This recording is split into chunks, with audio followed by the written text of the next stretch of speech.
청취자 여러분 안녕하십니까. 신율의 뉴스 정면 승부 진행을 맡고 있는 명지대학교 정치외교학과 신율입니다.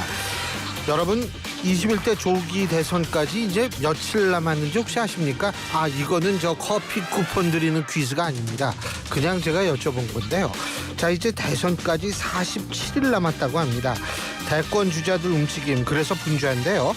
민주당 주자들은 오늘 충청 지역에서 표심 잡기에 나서는 한편 국민의힘 주자들은 이번 주말로 예정된 첫 번째 경선 토론회 준비 한창입니다. 대진표도 완성됐다고 하는데요. 자, 관련 이슈 포함해서 오늘 또 중요한 이슈들 여러분들과 함께 생각해 보겠습니다. 자, 오늘 방송 내용 말씀드릴까요? 1부와 2부는 정면 인터뷰로 꾸며지는데요. 1부에서는 더불어민주당 우상호 전 원내대표, 2부에서는 국민의힘 강승규 의원 만나보고요. 3부 정면 브리핑 시간엔 정말 중요한 뉴스들 김영민 아나운서가 콕콕 집어서 전해드립니다. 4부 저스티스 리그 시간엔 윤기찬 변호사, 설주한 변호사 두 분과 함께하겠습니다. 4월 17일 목요일 신율의 뉴스 정면 승부 지금부터 시작합니다.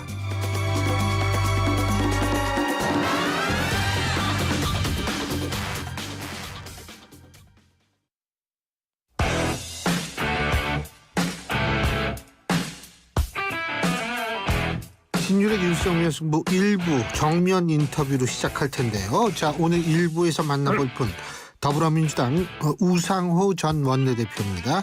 우 대표님 안녕하세요. 네네, 안녕하세요. 예. 일단 이거부터 여쭤봐야죠. 어떻게 이제 대표님 보실 때에는 한덕수 권한대행 나올 것 같아요? 안 나올 것 같아요? 글쎄, 제가 볼 때는 결과적으로는 출마를 하기는 좀 불가능하지 않나 저는 그렇게 생각합니다. 예. 그러니까 본인은 은근히 가능성을 염두에 두고 약간의 그런 이제 그 열린 행보를 하는 것 같은데, 예. 그래서 출마하는 것도 아니고 안 하는 것도 아닌 어정쩡한 태도를 취하고 있지 않습니까? 그런데 이 무소속 지금 권한대행을 그만두고 무소속으로 나간다는 것은 사실 대단한 모험인데. 100% 승률은 아니다 하더라도 그래도 한 70-80% 가능할 때 움직일 수 있을 텐데 제가 볼 때는 무소속으로 가서 국민의힘 후보와 경쟁을 하고 또 그 다음에 그것이 또 대선의 승리로 이어질 수 있는 이 가능성을 저는 매우 낮게 보거든요. 그래서 그런 판단을 하게 된다면 결국 못 움직일 거다 저는 그렇게 봅니다. 일각에서는 좀 극적인 모멘텀을 만들어야 되는데 그런 거 만들기엔 너무 좀 일찍 모든 시나리오들이 보편화됐다 이런 얘기도 있더라고요. 예. 그러니까 그게 현실화되려면 조금 더 일찍 그런 구상이 실현돼서 제가 볼 때는 좀 지난번에 사실은 일찍 그만두셨어야 되죠. 국무총 권한대행을. 근데 지금은 권한대행을 그만뒀을 경우에 올 수 있는 후폭풍이 훨씬 클 겁니다. 기대보다는. 왜냐하면 지금 나라가 어려운데 이렇게 어려운 나라의 이 관리를 팽개치고 자기 혼자 대통령 해보겠다고 나오는 그 태도를 국민들이 좋게 볼 리가 없죠. 그래서 지금 있는 일반적인 기대에 근거한 지지율이 더 높아지긴커녕 오히려 더 낮아질 가능성이 있죠. 아니 근데요, 또 어젠가요? 그 헌법재판소에서 그 한덕수 권한대행이 지명한 2명의 헌법재판관 이 문제요. 이 부분에 대해서 효력정지 가처분 신청을 인용하지 않았습니까? 네네. 이 부분도 사실상 그 한덕수 권한대행의 어떤 그런데 정책부에 영향을 미치지 않느냐 이런 의견도 있는데 어떻게 보세요? 저는 어쨌든 이분이 몰아붙인 일들이 다 헌법재판소에 의해서 제동이 걸렸지 않습니까? 그러면 잘못 판단했고 잘못 판단을 또 밀어붙인 그 태도에 대해서 또 비판적인 여론이 생길 수밖에 없지요. 그러니까 어쨌든 지금 봐서는 이분에게 플러스가 될 만한 어떤 그런 환경과 요소들이 더 많이 작동하는 것 같지는 않고요. 그래서 제가 볼 때는 그런 결단하는 게 쉽지 않을 것 같아요. 만약 이분이 나온다라고 결단했을 때 헌법재판소의 이번 가처분 인용이 나름 영향을 미칠까요? 그게 저는 오히려 제가 볼 때 이분은 원래 좀 무리한 판단을 잘 안 하시는 신중한 분인데 이 대통령 헌법재판관 지명을 강행할 때 저는 좀 놀랬거든요. 그래서 그렇게 비정상적인 행위를 할 때는 뭔가 다른 걸 염두에 두고 있다고 봐야 될 텐데 저는 뭔가 민주당과 이렇게 약간 겨루면서 국민의힘 계열의 보수 속에서의 어떤 희망으로 떠오르고 싶은 마음도 있었나 보다 이렇게 저는 짐작을 했는데 결과적으로 그게 지금 잘 안 됐기 때문에 오히려 마이너스가 되고 있지요. 근데 그것 때문에 못 나온다 뭐 이렇게는 말할 수 없겠지만 어쨌든 이분에 대한 기대 심리가 많이 약화될 수밖에 없다 이렇게 봅니다. 지금 국민의힘이 이제 국민의힘 대선 경선 돌입했는데 네. 일각에서는 한덕수 권한대행의 차출설이 불거지면서 김도 빠지고 뭐 재미도 없어지고 관심도 없어졌다 이런 얘기 나오잖아요. 어떻게 보세요? 그러니까 지금 민주당은 상당히 유력한 대선 후보가 있지 않습니까? 예, 그런데 그러니까 관심이 상대적으로 적죠. 국민의힘은 그러면은 그렇게 유력한 사람은 없으니 사실은 게임 이론, 그러니까 흥행을 성공해서 관심을 집중시키고 그 집중된 관심으로 대통령 후보의 지지율을 높이는 그런 전술을 필 수밖에 없는데 예. 한덕수 대행 얘기가 나오면 국민의힘 후보가 최종적인 후보가 아니라는 판단 때문에 주목도가 떨어질 수밖에 없죠. 그러니까 사실은 지금 출마한 국민의힘 대선 후보들은 굉장히 불편할 겁니다. 자꾸 한덕수 얘기를 자당의 의원들 몇십 명이 한다는 게 굉장히 불편하죠. 그래서 어떻게 보면 그러다가 한덕수 대행이 만약에 안 나오게 되면 기껏 고생해서 후보가 된 사람들의 이 가능성도 약해지지 않겠어요? 그런 측면에서 본다면 한덕수 추대를 추진하는 국민의힘 소위 의원들은 일종의 해당 행위를 하고 있는 거죠. 자기 당 후보에게 오히려 해가 되는 일들을 하고 있는 거죠. 근데 제가 궁금한 게 그 추대 안 되는 사람들이 또 김문수 후보 캠프에 가 있더라고요. 예? 아니 근데 제가 궁금한 거는 왜 네. 거기 가 있느냐 뭐 그 사람들 주장은 이런 거 아닙니까? 뭐 우리가 거기 가가지고 나중에 한덕수 권한대행하고 단일화를 하기 위해서 가 있다. 그러면은 이게 논리적으로 따지면은 사실은 김문수 후보 입장에서 볼 땐 좀 상당히 썩 유쾌하지만은 않을 것 같은데 말이에요.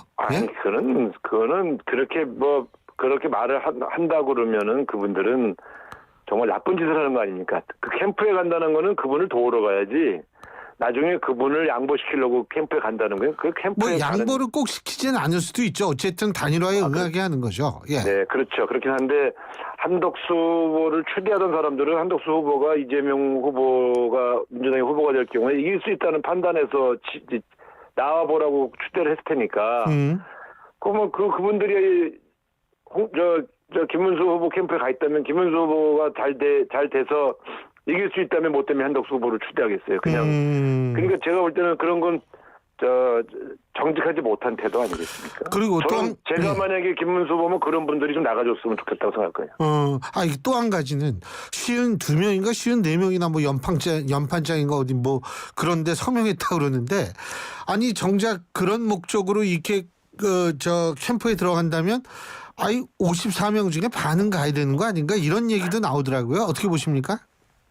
아니 그러니까 예전에 반기문 총장도 한번 해보려고 하다가 포기한 이유가 예. 자신에게 출마를 권유했던 사람들이 당시 새누리당을 탈당하지 않고 예. 새누리당이 있으면서 돕겠다 이렇게 얘기하는 바람에 더 이제 실망하셔서 안 나오신 그 요인 중에 하나거든요. 예. 그러니까 만약에 한덕수라는 분을 추대해서 대통령을 만들고 싶다 그러면 국민의힘을 탈당해서 새로운 당을 하나 만들어야죠. 그리고 그 당의 후보로 만들어주고, 예. 그 다음에 국민의힘 후보와 단일화 게임을 하든 안 하든 그건 그때 가서 할 일이지만, 정직한 행보라는 건 한덕수 대행이 대통령감이라고 생각하신다면 나가서 정치 세력을 별도로 만들어야지, 예. 국민의힘에 남아서 다른 후보를 도우면서 나중에 또 한덕수 후보를 추대한다. 이게 정치적으로, 정치 도의적으로 이건 있을 수 없는 일 아닙니까? 그건 무슨 게임을 하는 것도 아니고 게임을 해도 그렇게 해서는 안 되죠. 예. 자, 그리고 또 한 가지는 뭐냐면 지금 국민의힘 후보들 지금 언론에 나와 있는 얘기입니다. 이거는 네. 뭐 윤석열 전 대통령과 슬슬 거리두기를 나선다. 뭐 이런 얘기를 하거든요. 유종복 인천시장 같은 경우에는 저희 방송에 나와서 뭐 출당해야 된다 이렇게까지 하셨는데 네. 지금 이런 현상 어떻게 보세요? 그러니까 사실은 이번 대선에서 득표를 좀 제대로 하려면 국민의힘이 윤석열 대통령과 거리를 두지 않고 어떻게 대선에서 승리할 수 있겠습니까? 지금 탄핵이 잘 됐다고 생각하는 이 국민이 70% 가까운데 30%의 유권자만 바라보고 캠페인을 할 수는 없는 거 아니겠어요? 그래서 거리를 둘 수밖에 없는데 그러면 처음부터 초반부터 탄핵 반대를 외칠 수는 없는 거 아닙니까? 그때부터 거리를 뒀어야죠. 그러니까 그때는 윤석열 대통령을 보호하는 쪽으로 치우쳤다가 막상 탄핵이 되고 파면이 되니까 이제 거리를 둔다? 대선 게임을 위해서. 그것도 사실 되게 제가 볼 땐 정직한 태도는 아니에요. 저는 그래서 이전부터 탄핵을 반대하신 분들이 대통령 후보로 나오는 게 말이 되냐. 저는 이제 그런 주장을 한 적이 있는데, 그러나 그렇다고 해서 지금 일부 후보가 그런 것이지 또 김문수 후보나 홍준표 후보가 대통령 출당시키자 이런 주장은 하지 않고 있지 않습니까? 출당은 아니지만 홍준표 후보 같은 경우에는 이게 용병 정권이다라는 표현은 내가 옛날 진작에 썼다 이런 얘기를 하거든요. 예? 예. 물론 그런 비슷한 주장을 하신 적이 있죠. 예. 그런데 어쨌든 2017년의 대선 때의 그 이후에 보면 홍준표 의원이 당대표하고 김성태 의원이 원내대표 할 때 예. 박근혜 전 대통령을 출당시켰어요. 예. 그러니까 그런 전례가 있기 때문에 사실 파면된 대통령은 그만큼 중대한 범죄 행위를 저질렀다고 헌법기관이 인정한 것이니 예. 사소한 어떤 범죄가 유죄 판결 나와도 출당시키는 그러한 정당의 문화를 본다면 지금 사실은 대선 전에 윤석열 대통령을 출당시키는 것이 국민의힘의 대선 경선 또 대선 레이스에 도움이 될 겁니다. 근데 대표님은 오래 정치를 하셨으니까 일단 이미지가 한번 굳은 거 이거 이렇게 지금 좀 바꾸려고 하면 금방 바꿔집니까? 어떻게 보세요? 잘 안 바꿔지죠. 많은 국민이 애를 태우면서 지켜보던 게 바로 엊그제 아닙니까? 이 탄핵 정국 전체. 그때 국민의힘의 태도를 많은 국민들이 기억하기 때문에 이제 와서 조금의 쇼를 가지고서 국민들의 인식을 완전히 바꾸기는 어렵습니다만 그러나 적어도 대통령 선거를 치르는 국민의힘이 어떤 태도를 취해야 되느냐에 대해서 말씀드리자면 효과가 있든 없든 그 계엄 사태에 대해서 국민께 진솔하게 사과하고 그리고 그 책임자들과의 단절하겠다고는 의지를 보여주는 것은 저는 예의라고 생각해요. 효과를 떠나서. 최소한의 예의도 없다 저는 이렇게 보는 편입니다. 예. 그리고 사실은 오세훈 시장한테 모든 상당히 많은 분들이 달려가지 않습니까? 네. 이거는 어떻게 보세요? 그 이유는 뭐라고 보세요? 사실 예. 아니 이유야 당연히 경선 과정에서 오세훈 후보를 지지했던 분들의 지지를 조금이라도 더 받으려고 그렇게 앞다퉈 접촉을 하는 것인데 이게 한 명도 아니고 대여섯 명이 가서 달라붙어서 사진 찍었으니 이제 오세훈 후보 지지층이 오세훈 후보가 저 후보를 지지하라고 하는구나라고 생각하고 몰려갈 수는 없게 된 거 아닙니까? 결국은 요란만 떨고 효과는 별로 없는 일들을 벌인 거죠. 저는 차라리 오세훈 후보를 만나지 않은 한동훈 후보가 더 의원해 보여요. 네. 예. 아니 근데 목적이 오세훈 시장의 지지층을 이렇게 가져오기 위해서일까요? 왜냐하면 오세훈 시장의 지지층이 물론 있지만 예를 들면 한동훈 후보처럼 위두훈이나 이런 팬덤은 없는 걸로 알고 있거든요. 그러면은 오세훈 시장하고 사진 한번 찍었다고 지지층이 글로 가지는 않지 않을까? 그래서 여쭤본 거거든요. 근데 지금 이제 8분의 후보 중에 4분의 후보가 이제 압축이 되지 않습니까? 예. 그러니까 지금 말하자면 가령 2-3%만 오세훈 후보의 지지층이 2-3-4%만 어디로 이동해도 판세에 영향을 주기 때문에 효과가 있는지는 알 수 없으나 그걸 안 해볼 수는 없는 노력할 만한 가치가 있다. 예? 네, 안 해볼 수는 없는 상황이죠 사실은. 그런데 예. 제가 볼 때 경향적으로 오세훈 후보를 지지하는 분들이 대체로 수도권의 합리적 보수, 그다음에 탄핵 찬성파 이렇게 봐야 될 거 아니겠습니까? 경향상. 예.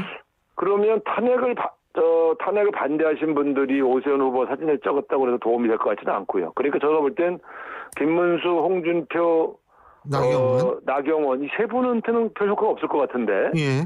그러나 어쨌든 그렇게라도 해서 오세훈 후보가 나에 대해서 굉장히 긍정적으로 이야기했다라고 얘기함으로써 지지층 일부를 데려가려고 하는 노력은 안 할 수는 없는 거고 지켜봐야지 효과가 있었는지. 특히 지금 4강에 들 수 있는지 간당간당하신 분들은 좀 애가 탈 겁니다. 그러니까 안철수 후보라든지. 선두권은 빼더라도 3, 4위권은 사실은 뭐라도 해야 되는 상황이죠. 그렇군요. 자, 민주당도 지금 뭐 경선 중인데 지금 그 민주당 경선에 불참을 선언했던 김두관 전 의원 네. 이런 분들이 이제 이거는 본인들은 안 하겠다라고 분명히 얘기를 했는데 어쨌든 네. 이 제3지대 이게 빅텐트인지 스몰 텐트인지 모르겠습니다만 하여간 제3지대 텐트론을 지금 거론이 되고 있지 않습니까? 어떻게 네. 보세요, 이거는? 제가 볼 때는 뭐 텐트를 치든 말든 그건 국민의힘이 알아서 할 일인데 그 텐트에 김부겸, 김두관 등 민주당 쪽 인사들이 갈 가능성은 0%거든요. 본인들이 안 간다 그랬어요, 그거. 그렇죠. 예. 거기 왜 갑니까? 예. 그러니까 제가 볼 때는 괜히 자기들끼리 그런 구상을 해가지고 예. 오히려 우리 민주당 쪽에 있는 분들을 오히려 모욕하는 거예요. 그래서 제가 볼 때는 제가 뭐 김부겸 총리도 잘 알고 김두관 전 지사님도 잘 아는데 그분들이 이재명 대표의 행보에 대해서 비판적인 견해가 있는 건 사실이지만 예. 그렇다고 국민의힘으로 갈 분들은 절대 아닙니다. 그런 측면에서 그 텐트는 뭐 치든 말든 본인들 자유지만 거기 민주당 쪽 사람들이 그 텐트로 옮겨갈 가능성은 없다. 저는 뭐 아주 100% 확신하죠. 그 반명 텐트는 가능하다고 보세요? 반명? 불가능합니다. 그건 불가능하다. 네네. 그러니까 이 대통령 선거를 앞두고 특정인에 반대하는 그러한 그런 어떤 연대 연합이 이루어진 적이 한 번도 없어요. 그 옛날에 반문 텐트도 얘기 나왔을 거예요 아마. 문재인 정권고 출범하기 시기에. 예. 텐트 얘기 여러 번 나오는데요. 예. 실제 텐트를 펼친 적도 없고 텐트가 쳐진 적도 없어요. 그러니까 그 정도 할 정도의 정치력이 과연 있는가? 그럼 최소한 그런 텐트를 치려면 거기에 가령 민주당 쪽에 속했던 분들을 좀 데려가려면 저도 윤석열 대통령에 대한 태도는 명확해야죠. 아니 윤석열 대통령의 탄핵을 반대하신 분들 텐트에 어떻게 민주당 쪽 사람들이 가겠어요. 그러니까 텐트를 쳐서 어느 데 연합을 하려면 그냥 이재명 후보에 반대하면 다 모여라 한다고 해서 모이는 게 아니거든요. 명분이 있어야 할 거 아니에요? 명분과 이익이 있어야 되는데 제가 볼 때는 명분과 이익이 다 없어요. 그러니까 어차피 그쪽 텐트가 뭐 대통령 선거를 이길 가능성도 없어 보이고 그런데 무슨 명분도 주는 것도 없고 그래서 제가 볼 땐 예. 그분들의 헛된 그냥 기대일 뿐이다. 그래서 예. 지금 적어도 보수층에서 보는 보수 정치 세력에서 보는 여러 가지 기획들이 효과적일 수 있는 기획들, 성사될 수 있는 기획이 없어 보여요. 희망회로일 가능성이 있다 이런 말씀이신 것 같아요. 근데 지금 어쨌든 지금 윤석열 전 대통령 말씀하시고 탄핵에 대해서 말씀하셨는데 네. 그거 지금 이렇게 입장 바꾸면 왜 예전에 그렇게 탄핵에 적극적으로 반대했을까 이런 생각이 사실 들긴 들어요. 더군다나 우리 대표님 보실 때 윤심이 뭐 작용을 좀 영향력이 있다고 보세요? 전 전혀 지금 영향력이 발휘되기가 어렵다고 봅니다. 왜냐하면 윤석열 전 대통령이 가령 지금 후보 중에 두고 한 명만 지지했다. 그러면 나머지 경선 후보들이 전부 다 반윤이 될 거 아닙니까? 그렇죠. 그러면 그게 이익일 수가 없죠. 손해죠. 그러니까 지금은 이번에 경선에 출마한 모든 후보들이 어쨌든 윤석열 대통령을 멀리하지 않게 하는 게 목표이지. 예. 딱 한 명을 찍어서 그 사람이 대통령이 된다는 보장도 없고 후보가 된다는 보장도 없는데 그런 섣부른 선택을 할 리는 없다고 보고요. 예. 그러니까 지금 국민의힘을 중심으로 해서 이런 일이 벌어질 것이다 저런 일이 벌어질 것이라고 호사가들이 말한 것 중에 현실화되는 게 지금 하나도 없지 않습니까? 예. 네, 그러니까 저는 그런 측면에서 본다면 오히려 국민의힘 쪽 내부가 되게 전략적으로나 전술적으로 너무 흔들리고 있다. 급하긴 급한가 보다 이런 생각하는데 어떤 계획이나 어떤 구상들이 나왔을 때 그게 실현이 안 되면 더 힘 빠지거든요. 그렇죠. 그러니까 그런 측면에서 본다면 한덕수 대망론이나 또 빅텐트론이나 이런 게 제가 볼 때 현실화되기 굉장히 어렵기 때문에 급해서 그런 구상들이 나오지만 실현될 수 없는 구상 때문에 오히려 현실적으로 국민의힘의 경선이나 또 나중에 경선에서 승리한 대선 후보의 힘을 너무 뺄 가능성이 있다. 자해행위다 저는 그렇게 봅니다. 알겠습니다. 그 민주당 경선 과정은 어떻게 평가하세요? 근데 그 경선 네. 과정 좀 구체적으로 그 텔레비전 토론을 너무 좀 조그만다. 예? 네. 김동연 후보 측이나 김경수 후보 측이 좀 불만이 있는 것 같은데요. 그러니까 제가 봐도 어차피 2017년에도 시간이 너무 없어서 전국 순회 경선을 못했단 말이에요. 권역을 크게 나눠서만 했는데 예.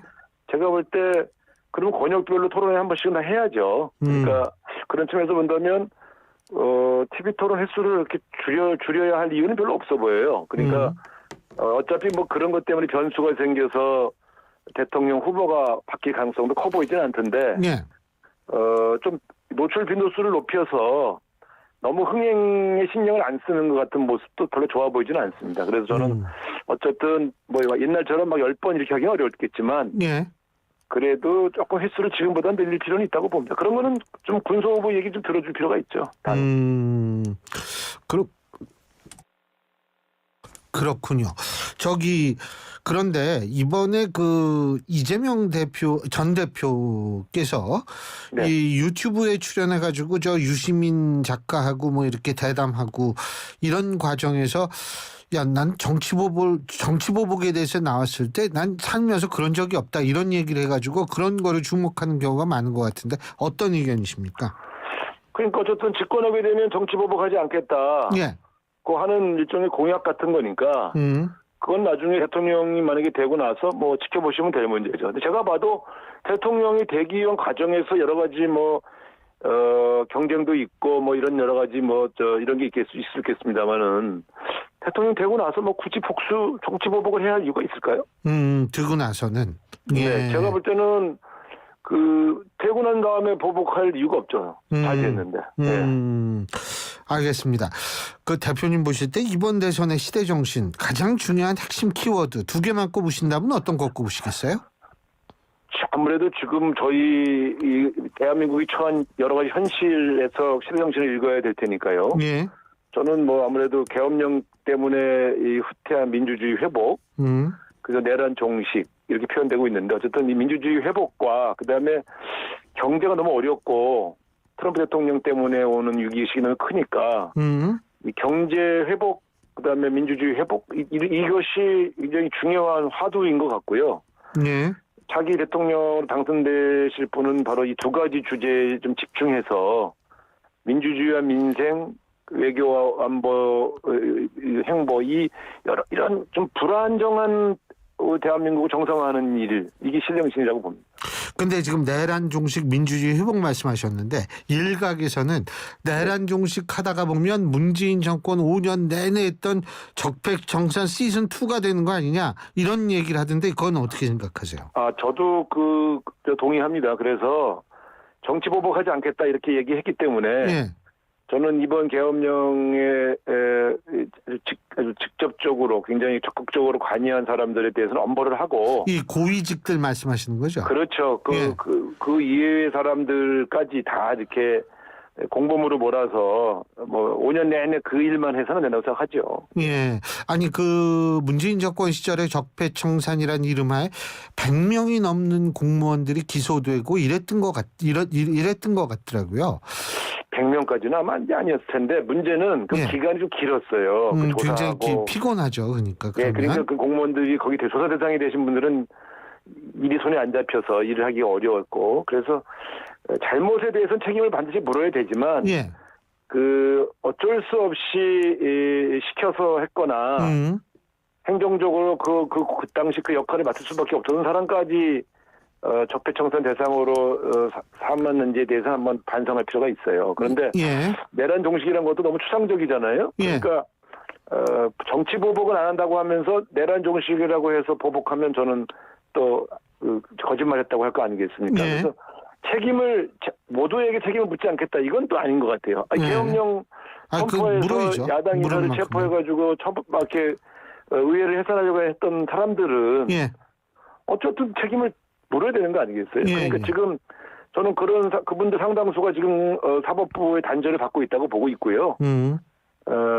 이제 다행인 건 행정적으로까지 책임을 물을 일은 별로 없지 않습니까? 그러니까 그것은 지난번 문재인 정부 때와는 조금 양상이 다르게 갈 수도 있겠다. 저는 그렇게 생각하고 너무 불안해하지 않으셔도 된다 생각합니다. 예, 간단하게 하나 더. 그 김경수 전 지사 같은 분은 뭐 세종시에서 직무를 하겠다 뭐 이런 얘기를 하는데 그거 위헌 아니에요? 아니 그건 상관없습니다. 집무실은 예. 그러니까 집무실은 어디서 설치해도 됩니다. 그럼 잠만 서울에서 자면 된다 이거예요? 아니 그거는 잠도 뭐 지방 출장 가면 지방에 자지 않습니까? 그러니까 구체적인 그러니까 출장 구상은 형식으로 세종에서 직무를 한다. 구체적인 구상을 못 들었는데 예. 어쨌든 오랫동안 저희가 이 청와대와 국회를 옮겨야 된다라고 예. 하는 주장을 했었고 예. 그러니까 그때 이제 그 간수법 위반이다 해서 위헌 판결을 난 거는 이제 수도 이전에 관한 문제인데 예. 어쨌든 그거는 다시 한번 본인이 공약으로 내걸었으니 예. 그거는 만약에 위헌적 요소가 있으면 헌법을 개헌 공약 같은 내걸었으니까요. 그러니까 제가 볼 때는 지금 상태에서 용산으로 들어갈 수는 없으니 예. 알겠습니다. 다시 청와대로 가든가 아니면 예. 세종시 집무실로 가든가 둘 예. 중에 하나 아니겠어요? 그러니까 예. 뭐 김경수 후보는 그런 공약을 할 수 있죠. 알겠습니다. 예, 오늘 말씀 여기까지 듣죠. 고맙습니다. 네, 감사합니다. 예, 지금까지 더불어민주당 우상호 전 원내대표였습니다. 고철거래 새로운 패러다임